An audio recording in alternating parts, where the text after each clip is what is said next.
저희 아버지는 6.25 상이용사십니다. 그래서 철의 삼각지 전투에서 죽다 사셨어요. 중대원 2명 생존자 중에 한 분이십니다. 그래서 저희 아버님하고 저희 할아버님하고 저희 외할아버지가 친구인데 우리 외할아버지한테 딸이 하나 있었는데 그 딸과 같이 결혼을 시켜서 먼저 저 누님을 낳고 저를 낳았습니다. 제가 57년생인데요.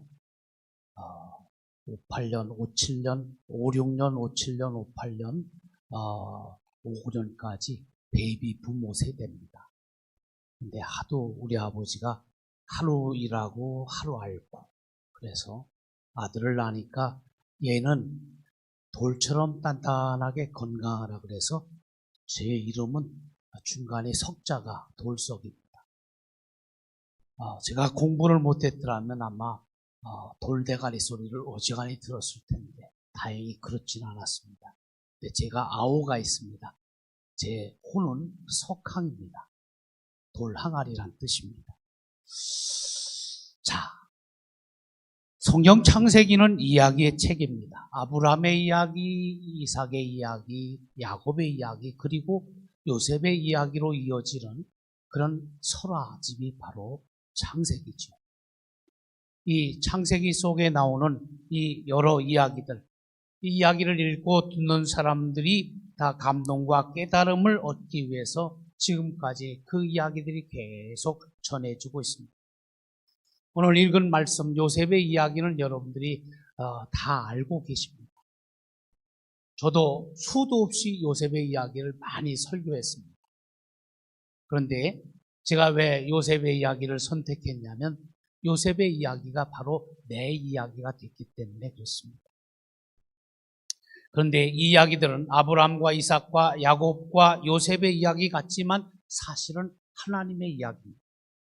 창세기 속에서 아브라함의 하나님은 택하시고 부르신 하나님이라고 할 수 있습니다. 아브라함을 정말 고향과 친척과 부모님을 떠나서 하나님이 지시하는 땅으로 가라고 했기 때문에 그렇습니다. 행복해지고 복을 받고 누리려면 우리는 주의 말씀을 따라야 한다는 메시지를 받게 됩니다. 이삭의 하나님은 기도를 들으시는 하나님이라고 설명할 수 있습니다. 하나님께 기대하면서 하나님께 기도했더니 그 문제를 해결하게 되었습니다. 이삭은 결혼하고 난 다음에 상당한 기간 동안 자식을 보지 못합니다. 그래서 마누라가 티박을 줍니다.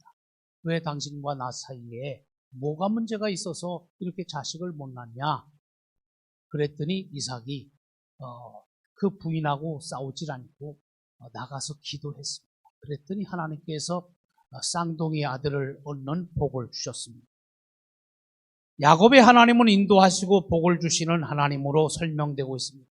장자의 명분을 얻고 아버지의 축복까지 받아서 축복 기도까지 받았지만 속인 죄로 고향과 부모를 떠나야 했습니다. 사람은 누구나 죄를 지으면 그에 상응하는 벌을 언젠가는 받게 되는 법입니다. 하지만 꼭 죄를 지었다고 잘못이 있다고 허물과 실수가 있다고 다 망하는 것은 아니라는 것을 알려줍니다. 그래도 하나님은 야곱이 생존하며 복되도록 인도해 주셨기 때문입니다. 야곱은 외삼촌의 집에서 두 떼를 이루는 그런 재산적인 축복도 받았고 4명의 부인과 이 12남 1녀의 그런 자녀를 많이 두는 복을 받았습니다. 그리고 아주 길게 창세기에 소개가 되어 있는 요셉의 이야기는 섭리하시는 하나님을 알게 해줍니다. 두 가지의 꿈으로 앞날을 알려주신 요셉의 하나님은 그를 죽이려고 대들었던 형제들의 그런 시기와 질투에서 살려내십니다.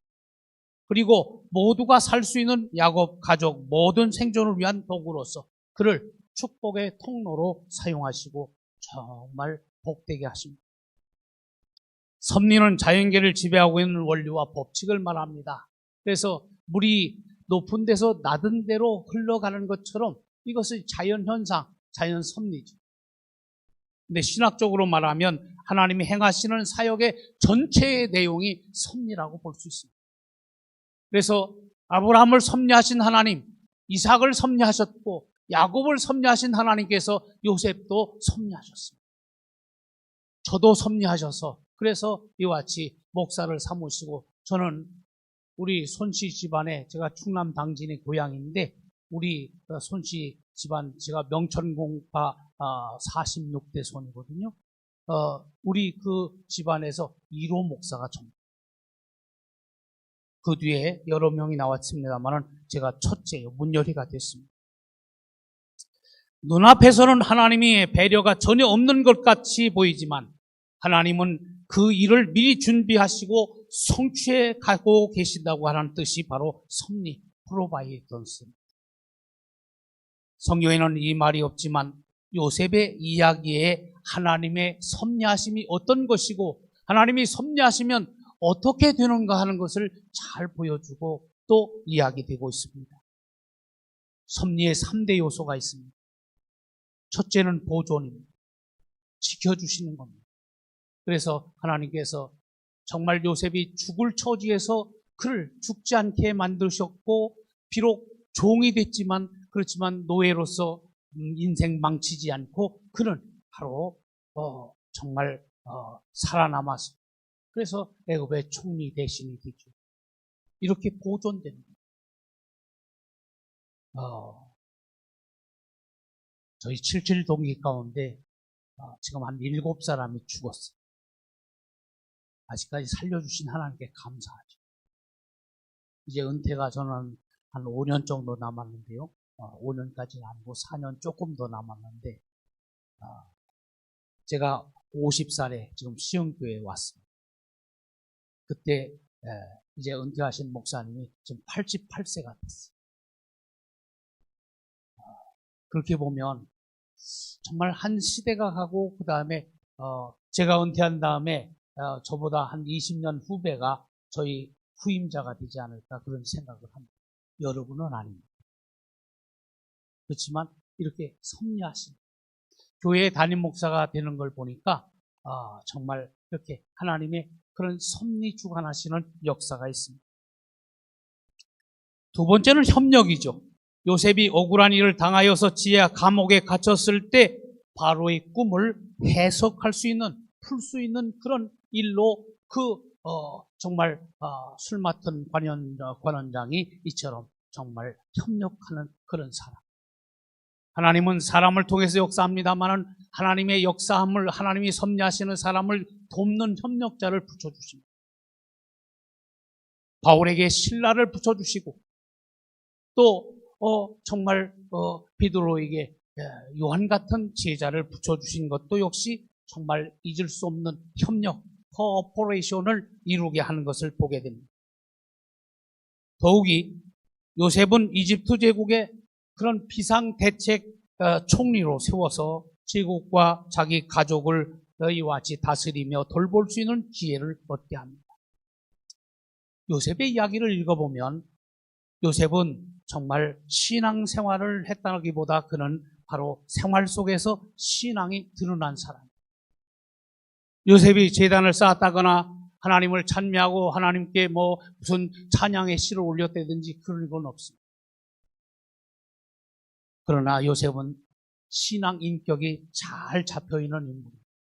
저는 사실 장기 목회주의자입니다.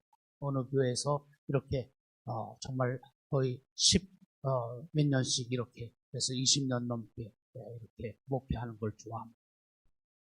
그런데 정말 오래 목회하게 되고 오래 설교하게 될 때 내 생활, 내 인생이, 내 삶 자체가 설교보다 더 중요해질 때가 참 많습니다. 여러분, 말보다는 몸이 우리를 어떻게 하느냐에 따라서 다릅니다. 자, 형들의 손에 상인들에게 팔려서 보디발 집 노예가 되었지만 누구도 원망하지 않는 요셉의 모습은 정말 누구도 따라가기 어렵습니다. 보디발의 부인이 유혹할 때 보는 사람은 없지만 하나님이 보신다고 그의 유혹을 거절합니다. 오늘의 이야기에서도 요셉은 원수 같은 형들에게 호통치지 않고 오히려 엉엉 옵니다. 오늘 15장을 제가 이렇게 선택한 것은 요셉이 정말 자기 스스로 울고 뭐라고 성들한테 호통치고 야단치고 그동안 내가 형들이 팔아서 나 얼마나 개고생하고 얼마나 죽을 그런 그 위기를 많이 경험하고 정말 내가 그래도 이제 아버지 대신 그 다음에 족장을 이을 사람이었는데 이렇게 정말 원망하지 않았습니다. 오히려 뭡니다. 형들은 아무 말도 못합니다. 여러분, 사람은 감정의 동물이라고 합니다. 악감정을 드러내지 않고 통제된 신한 인격을 거의 이렇게 보여준다는 것은 쉽지 않습니다. 전 전목회를 철원에서 시골 작은 교회에서 4년 2개월을 했습니다. 그 교회 역사상 처음으로 전도사로 와서 목사 안수를 받은 1호가 되었습니다. 두 번째는 중소도시인 제천에서 지교회 개척 목회로 16년 11개월을 하다가 지금 신학생 시절 2년간 실습한 교회 28년 만에 복귀해서 지금 17년 10개월째 목회를 하고 있습니다. 신학생으로 2년 있을 때 참 어려웠어요. 근데 한 푼도 도움을 받지 못했어요. 근데 28년 지난 다음에 담임 목사 봉급을 받게 하시더라고요. 하나님 선물. 여러분, 제가 시흥교회 담임 목사가 된 게 신학생으로 그 2년 동안 있을 때 정말 열심히 했대요. 열심히 한 덕에 이렇게 쭉 이제 장로님들이 찾아왔죠. 얼굴도 모르는 장로님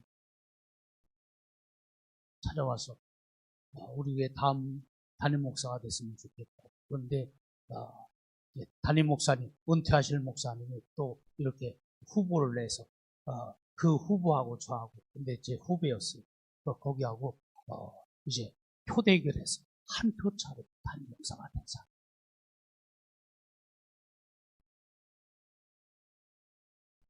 저는 그때 제천에 있었습니다. 그러면서 그때 느낀 게 뭐냐면 있을 때 잘해야 됩니다. 여러분 지금 어느 교회를 섬기든지 여러분 아버지 교회를 섬긴다 할지라도 여러분 성도들이 다 봐요. 그래서 싹수가 있는지 없는지 잘 봐요.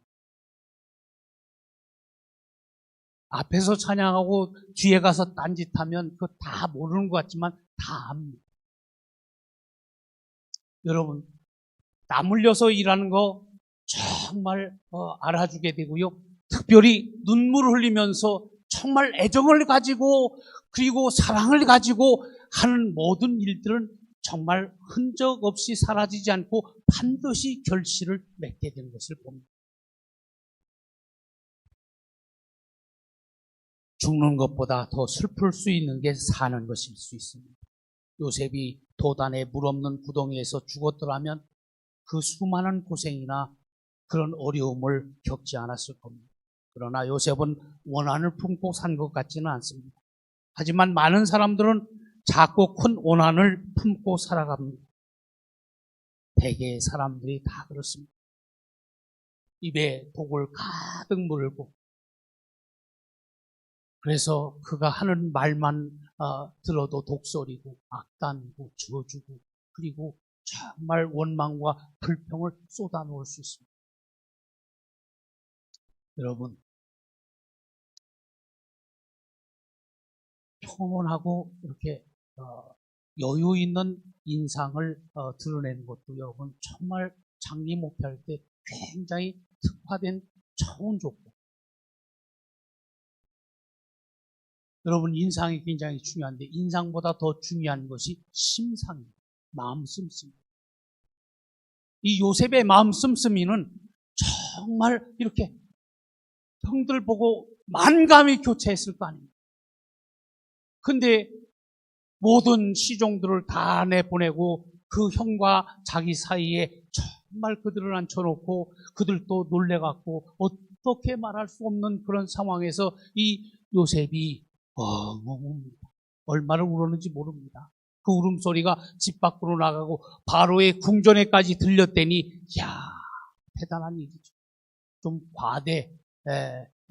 저게 과장된 표현이긴 하겠지만은 정말 얼마나 한맺히고 원한이 가득했으면 그 통곡 소리가 울부짖음이 사자우처럼 들려서 그래서 그 집 밖을 나가고 궁전까지 들릴 수 있었다는 것은 정말 요셉이 정말 형들 앞에서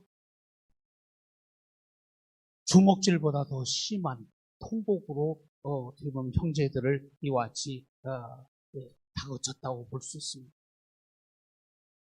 사나이는 울지 않는데 저를 목회하면서 자주 웁니다. 여러분, 제가 한 번은 사람이 심성이 깨지면 모든 걸 제대로 볼 수 없다고 이렇게 큰 유리를 쭉 놓고 거기를 공을 던져서 딱 깨트렸어요. 쨍랑 소리가 났죠. 그리고 보세요. 하나로 보이던 그 거울이 깨지니까 여러 조각으로 보여서 그래서 제대로 볼 수 없다. 여러분들 깨진 인격을 다시 회복해야 된다. 그랬는데 그 설교하고 나서 여자 권사님한테 엄청 시달렸습니다. 목사님 다시는 그런 소리 하지 마세요. 충격이었나 봐요. 너무 놀랬어요. 애떨어질 뻔했대요. 그런데 그 후에 제가 뭔 일이 있어서 설교하다 울었어요. 울었더니 정말 장로님들이 속색여서 울었는데 설교하다가 울었는데 그런데 권사님들이 목사님 힘내세요. 우리는 목사님을 지지하고 목사님이 하자는 대로 합니다. 여러분 강력한 설교보다 거울을 깨트리며 충격을 던졌던 임팩트 있는 설교보다 사실은 정말 나도 힘들어. 내가 울 때 그럴 때 내 울음소리에 정말 느낌을 갖고 정말 이렇게 물음표를 제시하지 않고 목사님 정말 힘드셨나 봐. 그럼 밥도 사주는 사람들이 저를 위해서 그 다음에 대표 기도하는 사람들이 우리 목사님 힘주시고 함께 해달라. 그러니까 장로님들이 잠잠해지다.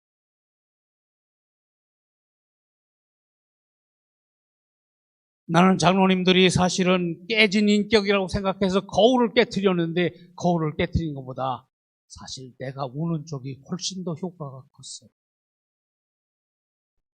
오늘 여러분들 어떻게 보면 눈물 없는 사람이 되지 말고 여러분 눈물 흘릴 줄 아는 감성과 사랑과 그리고 겸손함이 있는 여러분 되시기를 바랍니다.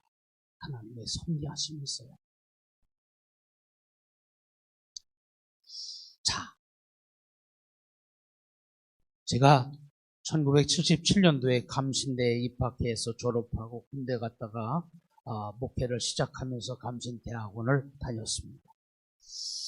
이 냉천동 학교를 다닐 때 대학은 4년 다녔는데 대학원도 4년 다니게 되는데 한 학기 공부하고 돈이 없어서 한 학기 쉬고 그러다 보니까 4년째 해서 4년 동안에 마치게 됐습니다.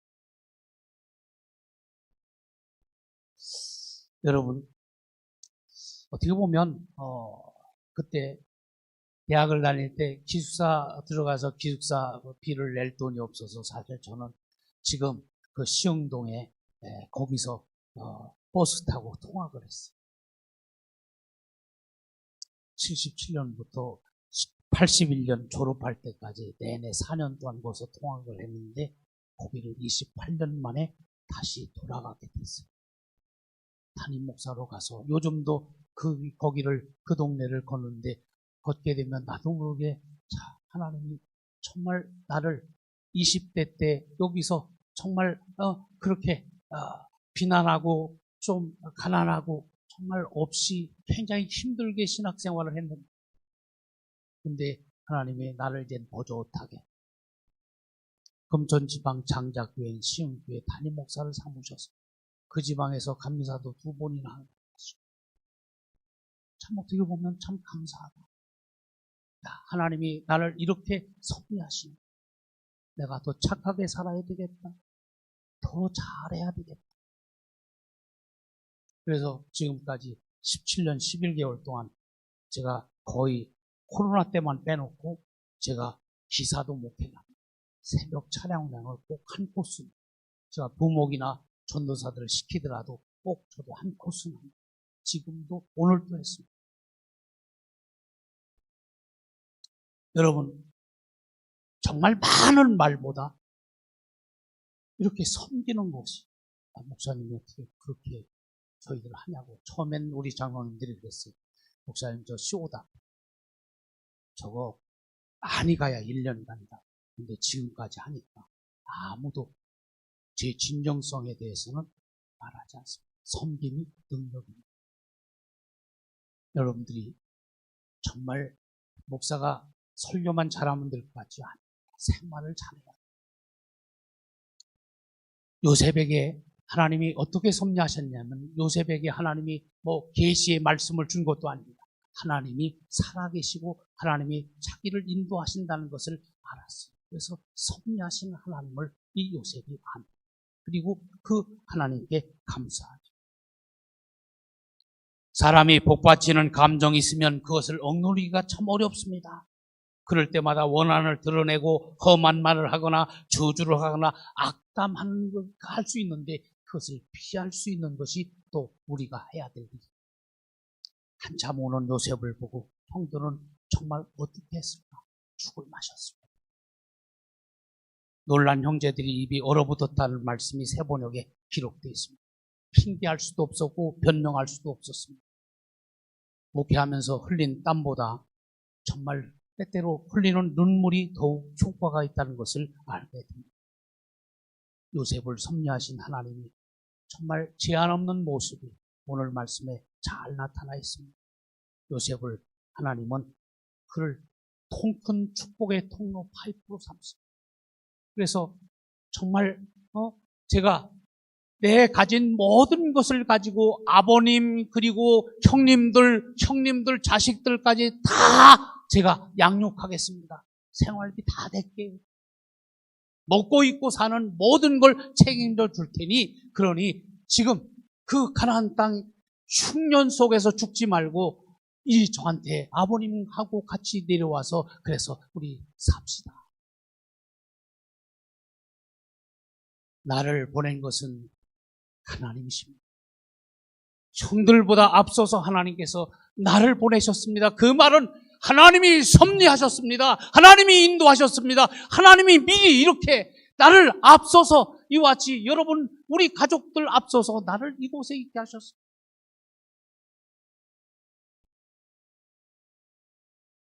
여러분,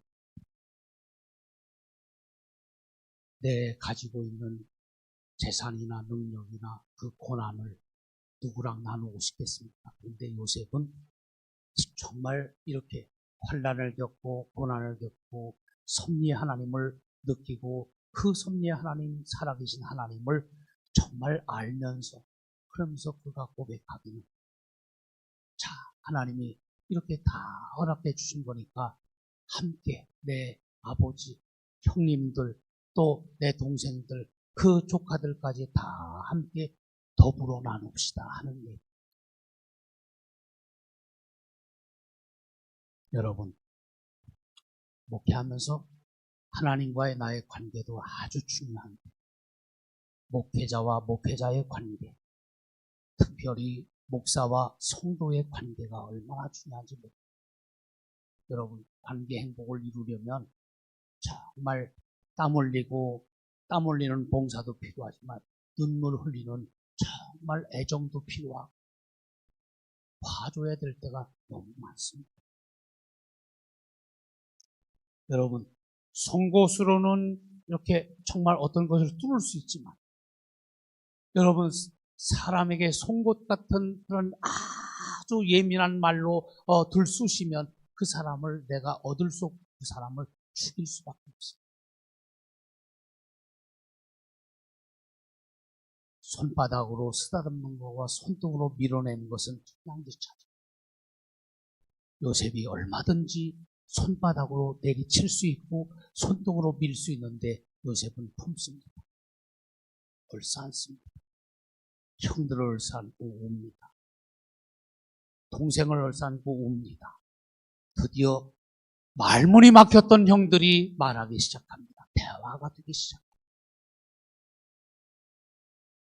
여러분, 통해야 뭘 일이 되든지 말든지 하죠. 제가 모건대학교 2번 채플 설교를 갔는데 그래도 감신대가 났습니다. 모건대 거기는 일반 학과 애들이 많아서 다 고개 숙이고 있어요. 다 익은 벼야. 그래서 뭘 보고 설교할지 정말 모를 정도로.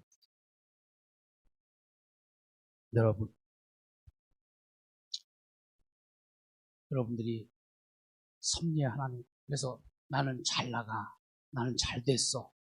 그게 아니라 섭리의 하나님을 여러분 믿고 그 섭리의 하나님이 여러분 어떤 위치에 올려줬을 때, 그럴 때 여러분 나누고 베풀기를 축복합니다. 여러분 정말 움켜쥐지 말고 내놓고 그렇게 살아요. 저는 은퇴에 앞서서 먼저 사전 예고를 합니다. 나한테 집 사주려고 그러지 마세요. 저희는 영구 임대주택에 들어갈 겁니다. 은퇴하신 장로님이 고맙다고 그러죠. 교회에 부담 안 주시는 그런 목사. 제 전임 은퇴하신 목사님, 은퇴하기 전에 돈 많이 받아가지고 많이 애를 쓰다가 서로 갈등이 많았거든요. 자, 오늘이 지나면 어제가 되고 오늘의 오늘은 지금이 되고 다가올 오늘이 내일이 되는 겁니다. 사실 지금 당장 지금이라는 시간이 사실 내 시간이에요. 제가 설교 시작한 것도 이미 벌써 지난 시간. 여러분 지금 여러분 앉은 이 자리에서 여러분들이 최선을 다하면 최고가 될 수 있습니다. 누구나 다 최고가 되고 싶지만 최선을 다하지는 않습니다. 누구나 하나님의 복을 받고 싶어 하지만 복을 받을 짓은 하지 않습니다. 이게 문제예요. 요셉 그런 의미에서 얼마든지 형들을 움켜쥐고 그 형들에게 정말 안갚음을 할 수 있는데 안갚음 대신에 은총을 베풀었습니다. 여러분 지금 내가 있는 자리에서 열심을 다하지 못하면 내일이라는 것도 기대하기 어렵습니다. 여러분 요셉은 충분히 형들을 죽일 수도 있는 권력과 힘을 가지고 있음에도 불구하고 섬기는 자세로 그렇게 정말 나누자 함께하겠다 그렇게 약속합니다. 이런 요셉의 모습을 만드신 분이 하나님이십니다. 여러분 오늘 우리들이 신학 지식이 많고 그 다음에 많은 정보를 갖고 있고 우리가 좋은 관계를 맺고 있고 그렇더라도 여러분 하나님을 더 많이 알기를 축복합니다. 하나님을 많이 체험하시기를 축복합니다. 하나님이 날 이런 일을 이렇게 통해서 이렇게 일하셨구나. 그래서 사실 이 설교자로 쭉 살다 보니까 하나님을 내가 만나고 하나님을 체험하고 하나님의 은혜를 받은 대로 설교하게 돼 있고 목회하게 돼 있고 요셉이 정말 총리 대신이 되고 모든 걸 많이 누리게 되니까 정말 마음의 여유도 생기고 이렇게 포용하고 품어줄 수 있고 받아줄 수 있는 그런 사람이 됐습니다. 하나님은 우리를 섭리하시는데 우리가 하나님이 섭리함을 받은 사람은 더 관용해야 돼요. 더 베풀어야 돼요. 더 사랑해줘야 합니다. 자, 오늘 저와 여러분을 섭리 주관하시는 하나님, 여러분들이 많은 사람을 유익하게 할 수 있기를 축복합니다. 요셉의 이야기가 저의 이야기가 되었는데 오늘 여러분들이 정말 앞으로는 여러분들이 요셉과 같이 하나님이 섭리하시는 그 하나님의 섭리를 받아서 그분의 인도하심을 받아서 여러분 크게 잘 되시기를 축복합니다. 부디 하나님이 요셉을 큰 인물로 키우신 것처럼 여러분들을 키워주시고 길러주시고 세워주실 수 있기를 축복합니다. 기도하겠습니다. 하나님 아버지, 요셉을 섭리하신 하나님은 저를 섭리하셨습니다. 오늘 우리 후배들에게 참으로 이들을 하나님 섭리하셔서 21세기 참으로 험난한 우리 감리교단, 우리 한국 목회, 하나님 참으로 세계 선교를 향해서 나가야 되는 저희들 모두를 하나님 좋게 세워주시고 섭리주간 역사해 주시기를 원합니다. 저희들 하나님이 우리를 좋게 하실 때 참으로 나만 신앙의 이기주의에 빠지지 않고 자기만을 생각하는 사람이 아니라 많은 사람을 위해서 베풀고 나누고 많은 사람들에게 선한 영향력을 끼칠 수 있도록 도와주시기를 간절히 소망하며 예수님의 이름으로 기도드리옵나이다. 아멘. 이제는 우리 구주 예수 그리스도의 은혜와 하나님 아버지의 지극하신 사랑과 성령의 교통하시며 감동으로 역사하시고 또 때마다 일마다 평강과 형통을 주시는 좋으신 하나님, 섭리하시는 요셉의 하나님, 오늘 이 감신대 이 제풀에 참여해서 말씀을 들은 모든 이들의 장래와 앞날을 하나님께서 지키시고 함께해 주시기를 간절히 축원하옵나이다.